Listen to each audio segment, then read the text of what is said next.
Haremos con las profecías de la beata Ana Catalina Emmerich, que ya habíamos subido anteriormente, pero que es bien importante que las pongamos juntas porque se les olvida, hermanos. Hay que ser analíticos en lo que estamos leyendo. Nuestra Señora en la Salet lo dijo, habría muchos milagros. Los jefes, los conductores del pueblo de Dios han descuidado la oración y la penitencia, y el demonio ha oscurecido sus inteligencias. Se han convertido en esas estrellas errantes que el viejo diablo arrastrará con su cola para hacerlos perecer. Dios permitirá a la antigua serpiente poner divisiones entre los que reinan en todas las sociedades y en todas las familias. Se sufrirán penas físicas y morales. Los pecados de las personas consagradas a Dios claman al cielo y llaman la venganza. Y aquí que la venganza está sobre sus cabezas.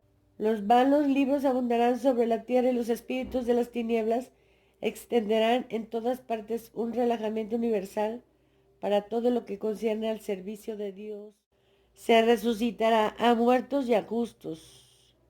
También lo dice Santa Hildegarda.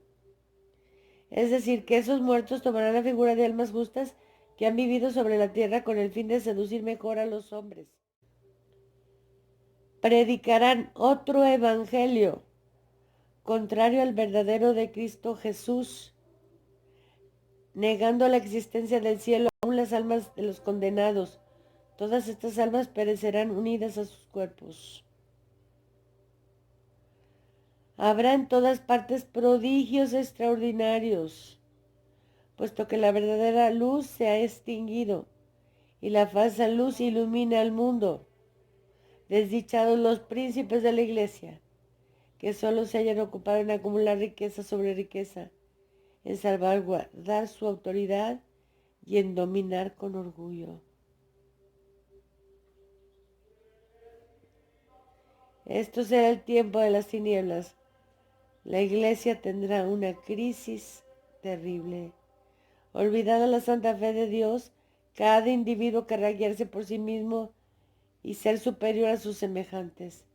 Se abolirán los poderes civiles y eclesiásticos. Todo orden y toda justicia serán pisoteados. Solo se verán homicidios, odios, celos, mentira y discordia, sin amor por la patria ni por la familia.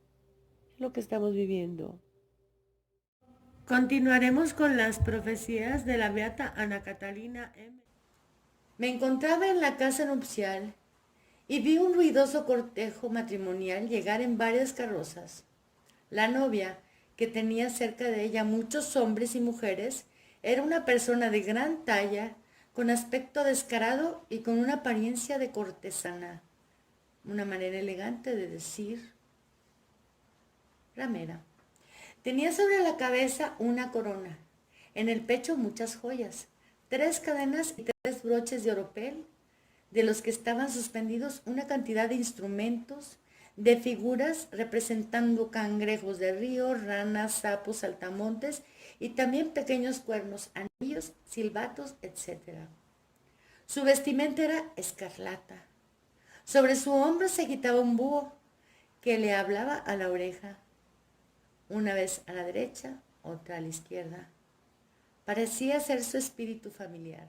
Vamos a hacer pequeños paréntesis para ser incisivos al respecto. Por ejemplo, el búho que le habla a la derecha y a la izquierda es adorado en el Bohemian Grove y significa la sabiduría.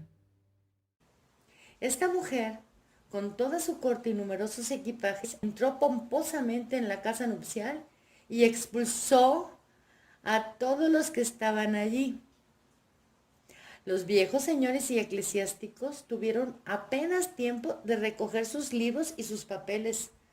Todos fueron obligados a salir, unos llenos de horror, otros llenos de simpatía hacia la cortesana. ¿Cómo es que los hacen salir fuera?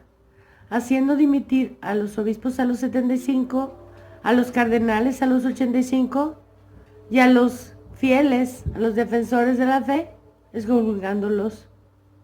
Unos salen por las buenas, muy contentos con la ramera que los jubila con goce de sueldo, y otros tristes. Unos van a la iglesia. ¿Qué significa ir a la iglesia? Permanecen en la fe. Unos fueron a la iglesia, otros en diversas direcciones, marchando en grupos separados. Ella le dio la vuelta a todo lo que había en la casa, hasta la mesa y los vasos que estaban encima. Tan solo la habitación donde estaban los hábitos de la novia y la sala que yo vi transformarse en una iglesia consagrada a la Madre de Dios permanecieron firmes e intactas. Cosa remarcable, la cortesana, todos sus pertrechos y sus libros brillaban lustrosos y ella tenía el olor infecto de ese escarabajo brillante que huele tan mal. Las mujeres que la rodeaban eran profetisas magnéticas. Ellas profetizaban y la sostenían. Ella le dio la vuelta a todo, hasta la mesa y los vasos. Está hablando del altar. Ellos pusieron altar contra el altar y cambiaron todo, le dieron la vuelta a todo. Hay un testimonio del padre Isidro Puente, el que habla de cómo agarraban camionetas y echaban ahí todos los libros y no dejaron salvar ni uno. Que él inclusive como seminarista en Roma y otro seminarista escondieron muchos libros para que no fueran quemados. Esta matrona infecta quería desaparecer de la memoria del católico todo lo que había existido antes del concilio. Como dice el profeta Jeremías, algo espantoso y terrible ha sucedido en la tierra. Los profetas profetizan falsamente. Los sacerdotes gobiernan por su cuenta y a mi pueblo así le gusta. Pero ¿qué haréis cuando todas estas cosas lleguen a su fin? Con respecto a lo que hicieron con los cambios en los sacramentos, está en Ezequiel 44:7. Y dirás a los rebeldes a la casa de Israel, así dice el Señor Dios, son ya demasiadas todas vuestras abominaciones, oh casa de Israel, cuando introdujiste extranjeros, incircuncisos de corazón e incircuncisos de la carne. ¿Quiénes vendrían a ser estos? No bautizados, no católicos, para que estuvieran en mi santuario y profanaran mi casa. Cuando les ofreciste mi alimento, la grosura y la sangre. Por ejemplo, en Colombia fue la primera vez que por una supuesta hospitalidad, Pablo VI permitió que se le diera de comulgar a los protestantes que no creen en la Eucaristía y ni en la presencia real, ni en la confesión, ni en nada. Escuchen muy bien lo que dice. Para que estuvieran en mi santuario y profanaran mi casa, cuando les ofreciste mi alimento, la grosura y la sangre, invalidasteis mi pacto. Esto, además de todas vuestras abominaciones, ¿como cuáles? Como haber cambiado la Santa Misa según la fe de los protestantes. No os habéis ocupado de guardar mis cosas sagradas, sino que habéis puesto extranjeros como guardas de mis ordenanzas en mi santuario. Así dice el Señor Dios, ningún extranjero incircunciso de corazón e incircunciso de la carne entrará en mi santuario. Esto para que se den cuenta de que con las cosas santas no se juega, señores. Y si en el Antiguo Testamento todo era figura de lo que en el Nuevo Testamento nuestro Señor Jesucristo llevó a plenitud, y si en aquel tiempo los incircuncisos de corazón, esto es, los no judíos, en este tiempo, los no católicos, no podían entrar en el santuario, cuanto menos recibir la Eucaristía, o manosear los sacramentos, o cambiarlo. Y sabemos que la Santa Misa fue cambiada por un masón y 6 protestantes. Pero continuemos con la lectura de la profecía de Ana Catalina Emery. Pero esta innoble novia quería casarse y lo que es más, con un joven sacerdote piadoso e iluminado. Creo que era uno de los 12 que veo a menudo operar obras importantes bajo la influencia del Espíritu Santo. Él había huido de la casa ante esta mujer. ¿Quién es esa mujer?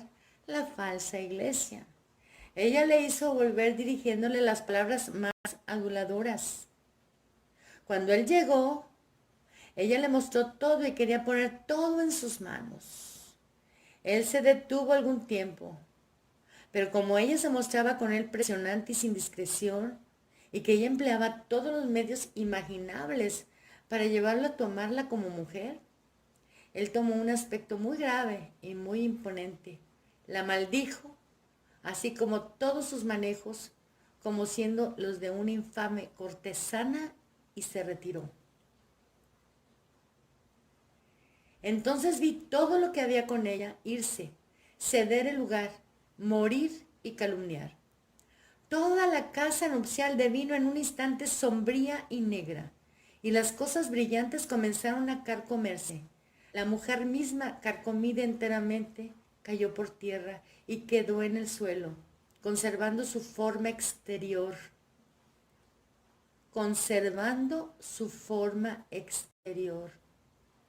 Pero todo en ella se había descompuesto.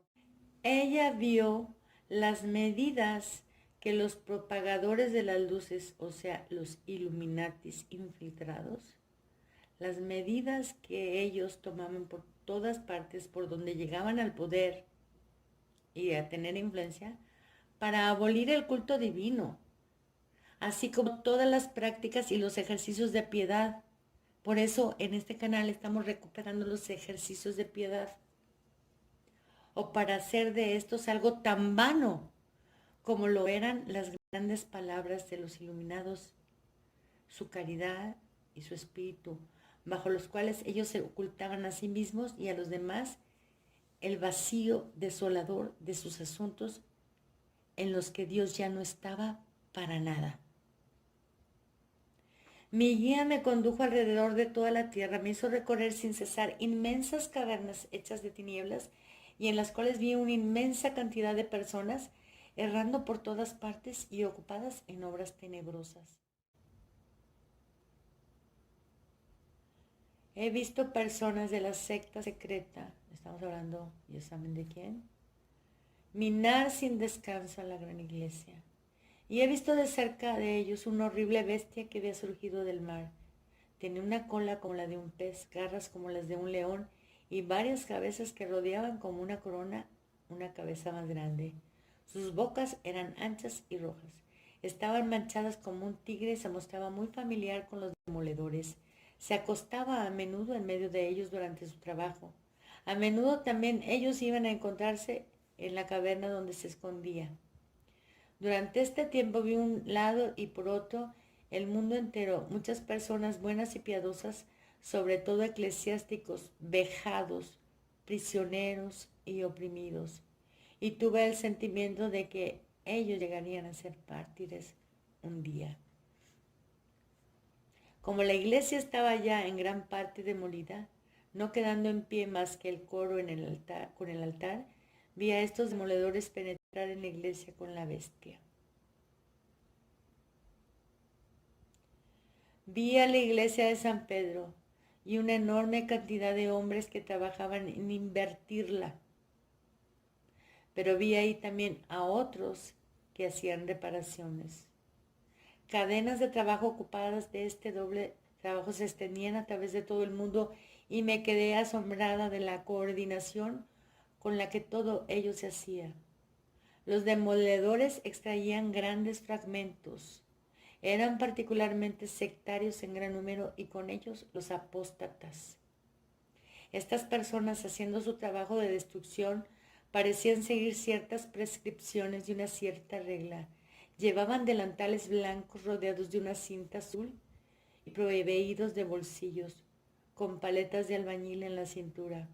Ellos tenían además vestidos de todo tipo. Había entre ellos hombres distinguidos, altos y gruesos, con uniformes y cruces, los cuales sin embargo no trabajaban directamente en la labor, sino que marcaban en los muros los lugares donde había que demoler. Vi con horror que había también entre ellos sacerdotes católicos. he visto a la iglesia de San Pedro demolida con excepción del coro y del altar mayor. Vi la iglesia terrestre, es decir, la sociedad de los fieles sobre la tierra, el ejército de Cristo en su estado de paso sobre la tierra, completamente oscurecida y desolada. Vosotros, sacerdotes que no os movéis, estáis dormidos y el redil arde por todos lados y no hacéis nada. ¿Cómo lloraréis por esto un día? Si tan solo hubieras dicho un pater. Veo tantos traidores. No soportan que se les diga que esto va mal. Todo está bien a sus ojos, con tal de que puedan glorificarse con el mundo. Veo una cantidad de eclesiásticos castigados de excomunión que no parecen inquietarse ni siquiera saberlo. Y sin embargo están excomulgados cuando toman parte de esas empresas, cuando entran en asociaciones y se adhieren a opiniones sobre las que pesa el anatema. Veo a estos hombres rodeados de una nube como de un muro de separación. ¿Quiénes están excomulgados? Los que se unen a empresas y asociaciones o se adhieren a opiniones sobre las que pesa el anatema. Están separados. El problema que tenemos es que queremos aceptar o queremos ver a la ramera como la Iglesia Católica y mientras no nos deslindamos de ella viviremos sujetos a su maldad, a su tiranía. No extraña y al revés de todas las reglas. El coro estaba dividido en 3 partes, de las que cada una era unos grados más altas que la otra. Por debajo había una sombría bodega llena de humo. En la primera parte vi arrastrar un trono. ¿Se acuerdan que quitaron el sagrario y pusieron en su lugar un trono? En la segunda, un barreño lleno de agua, la pila bautismal, me supongo. Solamente el agua parecía tener algo de santificado. Y en la más elevada, una mesa. Ok, quitaron los altares y pusieron mesas, porque ya no era un sacrificio, sino una cena. No vi ningún ángel asistir a la construcción, pero sí diversos espíritus planetarios, que se encargaban de engañar a los hombres. Unos de los más violentos arrastraban todo tipo de objetos al sótano, donde personajes en pequeños mantos eclesiales, fíjense lo que dice, personajes en pequeños mantos eclesiales, no dice sacerdotes. Los tomaban para llevarlos con ellos. Nada venía de lo alto en esta iglesia. Todo venía de la tierra y de la región tenebrosa. Destruían lo que era santo y grande y lo que edificaban no era más que vacío, hueco, superfluo. Llevaban las piedras del altar y hacían con ellas una escalinata en la entrada. Ellos construían una gran iglesia, extraña y extravagante. Todo el mundo tenía que entrar en ella para unirse y poseer allí los mismos derechos. Evangélicos, católicos, sectas de todo tipo, lo que debía ser una verdadera comunión de los profanos, donde no habría más que un pastor y un rebaño. Tenía que haber también un papa, pero que no poseyera nada y fuera asalariado. Vi aquello de la misma manera que veo una obra eclesiástica, católica, en la cual trabajaban en común los ángeles, los santos y los cristianos. Pero aquí la colaboración se hacía de otras maneras más mecánicas. Todo se hacía según la razón humana. Vi que se mina y se asfixia la religión tan hábilmente que no queda apenas más que un pequeño número de sacerdotes que no estén seducidos. Y apareció una nueva iglesia en la cual ellos estaban reunidos. Esta iglesia era redonda con una cúpula gris y tantas personas afluían que yo no comprendía cómo ese edificio podía contenerlas a todas. Era como un pueblo entero. Sin embargo, esta nueva iglesia se volvía cada vez más sombría y negra. Al comienzo solo era gris, y todo lo que se hacía en ella era como un vapor negro. Estas tinieblas se extendieron fuera y todo el verdor se marchitó. Varias parroquias de los alrededores fueron invadidas por la oscuridad y la sequedad, y el prado, a una gran distancia, se volvió como una sombría ciénega. Vi entonces varios grupos de gentes bien intencionadas correr hacia un lado de la pradera donde había todavía verdor y luz. No puedo encontrar palabras para describir la acción terrible, siniestra, mortífera de esta iglesia. Todo verdor se marchitaba, los árboles morían, los jardines perdían su aderezo. Vi cómo se puede ver en una visión las tinieblas producir su efecto a gran distancia. Por todo donde ellas llegaban, se extendía como una cuerda negra. No sé lo que pasó con todas las personas que estaban dentro de esa iglesia. Era como si devorara a los hombres. Se volvía cada vez más negra, semejante totalmente al carbón de forja, y se descamaba de manera horrible. Quieren ellos ser un solo cuerpo en algo diferente que el Señor. Se formó un cuerpo, una comunidad fuera del cuerpo de Jesús, que es la iglesia. Una falsa iglesia sin redentor, en la que el misterio es no tener misterio. Vi la iglesia de los apóstatas crecer grandemente. Vi las tinieblas que partían de ella repartirse alrededor y vi muchas personas abandonar a la iglesia legítima y dirigirse hacia la otra diciendo, ahí todo es más bonito, más natural y más ordenado. Vi cosas deplorables, se jugaba, se bebía, se parloteaba, se seducía a las mujeres en la iglesia. En una palabra, se cometía allí todo tipo de abominaciones. Para una infinidad de personas que tenían buena voluntad, el acceso a las fuentes de la gracia del corazón de Jesús se encontraba impedido y cerrado por la supresión de los ejercicios de devoción, por el cierre y la profanación de las iglesias. Vi en una ciudad una reunión de eclesiásticos, de laicos y de mujeres, los cuales estaban sentados juntos, comiendo y haciendo bromas frívolas, y por encima de ellos una nube oscura que desembocaba en una planicie sumergida en las tinieblas. En medio de esta niebla había Satán sentado bajo una forma horrible, y alrededor de él tantos acompañantes como personas había en la reunión que ocurría debajo. Todos estos malos espíritus estaban continuamente en movimiento y ocupados en empujar al mal a esta reunión de personas. Ellos les hablaban a la oreja y actuaban sobre ellos de todas las maneras posibles. Estas personas estaban en un estado de excitación sensual muy peligroso y ocupado en conversaciones ociosas y provocantes. Los eclesiásticos eran de esos que tienen como principio, hay que vivir y dejar vivir. En nuestra época no hay que estar aparte ni ser un misántropo. Hay que alegrarse con los que se alegran. Todo es en esta falsa iglesia fundamentalmente malo. Es la comunión de los profanos. No sé decir hasta dónde todo lo que ellos hacen es abominable, pernicioso y vano. Quieren ser un solo cuerpo en algo diferente que el Señor. Esta iglesia está llena de inmundicias, de vanidades, de necedad y de oscuridad. Casi nadie de ellos conocía las tinieblas en medio de las cuales trabajaba. Todo es puro en apariencia, pero no es más que vacío. Su peligro está en su inocencia aparente. Todo lo que respecta al protestantismo tomar cada vez más poder y la religión caer en decadencia completa. Esto es lo más doloroso. Vi muy a menudo a Jesús mismo cruelmente inmolado sobre el altar por la celebración indigna y criminal de los santos misterios. Vi ante los sacerdotes sacrílegos la santa hostia reposar sobre un altar como un niño Jesús vivo que ellos cortaban en trozos con la patena y que martirizaban horriblemente. Sumisa.